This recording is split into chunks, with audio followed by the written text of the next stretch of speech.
태상종도사님께서 인류에게 그려주신 소중한 선물이죠. 우주일련 도표를 간략히 살펴보도록 하겠습니다. 자, 먼저 도표를 보시면 둥근 원과 십자, 그리고 마치 지구 자전축이 23.5도 기울어져 있듯 기울어진 사선이 보이실 겁니다. 여기에 무슨 의미가 있을까요? 이 도표 한 장에 우주 진리의 원 바탕이 들어있다는 것을 아신다면 아마도 깜짝 놀라실 겁니다. 이 원은 광대무변한 우주 그 자체를 나타냅니다. 우주를 원으로 그린다는 것은 그 자체가 워낙 철학적인 건데요. 이 단순한 동그라미 하나에 시간적으로도 공간적으로도 시작도 끝도 없는 영원히 무한히 펼쳐진 우주를 다 담아낼 수 있습니다. 얼마 전 컨택트란 영화를 보았는데요. 거기에는 문어처럼 생긴 거대한 외계인이 나옵니다. 그들은 언어를 둥근 그림의 형태로 표현해내는데요. 그들의 언어가 과거, 미래, 현재를 모두 동시에 담아낼 수 있다는 것.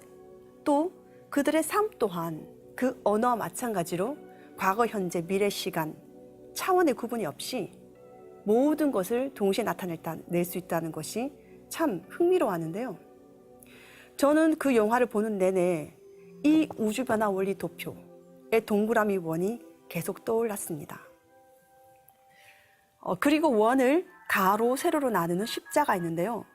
이 십자는 먼저 공간으로 동서남북 중앙을 의미하고 또 시간으로는 시작, 발전, 성숙, 휴식의 4단계, 생장, 염장을 나타내기도 합니다. 눈에 보이는 공간은 동서남북으로 펼쳐져 있어 쉽게 이해됩니다. 그런데 눈에 보이지 않는 시간 동안 방위가 있습니다. 그것은 바로 생하는 방위, 자라는 방위, 성숙하여 열매 맺는 방위, 그리고 폐장, 휴식하는 방위입니다. 그리고 그 시간의 방위와 공간의 방위는 정합, 정확하게 합치됩니다.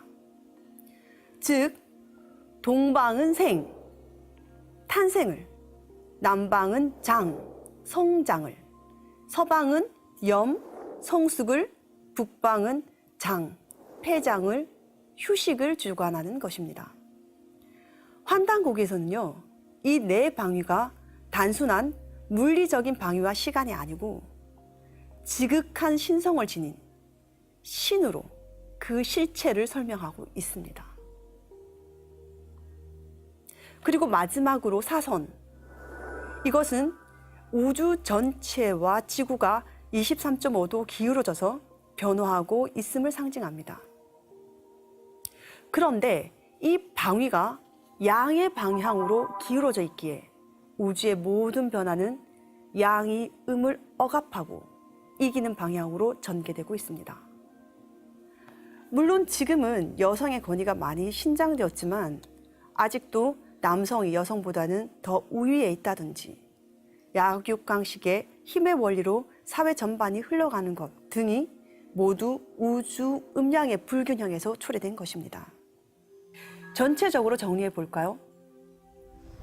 이 우주는 무한하고 시작도 끝도 없이 펼쳐져 있습니다. 공간으로는 동서남북을 기준으로 방위가 서고 시간으로는 생장, 염장, 네 박자가 기본이 되어 생명을 길러내고 있다는 것입니다. 그런데 그 변화가 양으로 기울어져 음양의 불균형이 초래된 것까지 말씀드렸습니다. 여기서 조금 더 나가 볼까요? 우리가 늘 경험하는 1년, 사계절이 있죠? 봄, 여름, 가을, 겨울입니다. 이 사계절의 변화를 시간으로 나누면 당연히 봄은 생, 여름은 장, 가을은 염, 겨울은 장이 되겠죠? 하루를 본다면 아침, 점심, 저녁, 밤인데요. 아침 해는 동에서 뜨고 낮에는 해가 중천에 뜨고 방위로는 남쪽이 되겠죠? 저녁에는 서쪽으로 기울어져서 밤이 되면 북녘 저 지평선 아래 어디론가로 사라져 버립니다. 자, 우리가 살아가는 모든 시공의 바탕이 바로 이 우주 변화 원리 도표 한 장에 다 채워져 있는 거죠. 그런데 태상 종도사님께서는 이런 말씀을 하십니다. 바로 사람 농사 짓는 우주 일년이라는 것이 있다 라고 말씀입니다. 당연히 우주에도 봄, 여름, 가을, 겨울이 있다는 말씀이신데요. 결론만 간단히 말씀드리면 사람이 1년 4계절을 바탕으로 농사를 짓듯 하나님, 상제님께서는 우주 1년이라는 거대한 주기를 바탕으로 인간 농사를 짓는다는 것입니다. 좀 더 자세히 말씀드려 볼게요. 우주 1년 4계절은 음양으로 시간대를 나누어 볼 수 있고요. 우주의 봄, 여름을 선천, 가을, 겨울을 후천이라 합니다. 봄, 여름은 인간과 인간 문명이 탄생해서 발전하는 시기인데요. 이때 우주는 상극이라는 질서를 쓰고 가을, 겨울에는 상생이라는 질서를 바탕으로 우주 만유를 다스리게 됩니다. 자, 이 모든 것들이 왜 그렇게 될 수밖에 없는지 그 근본 틀을 알게 된다면 과거 누군가가 얘기했듯 세상의 변화는 나의 장중, 즉 손바닥 속에 있게 되겠지요. 아마도 세상의 가장 궁극의 이치를 간파할 수 있기에 태상 종도사님께서는 이 우주 변화 원리는 지구상에 생존하는 사람이라면 누구도 다 배워야 한다. 진리가 그 속에 다 들어있다. 사는 진리도 그 속에 있고 죽는 진리도 그 속에 들어있다.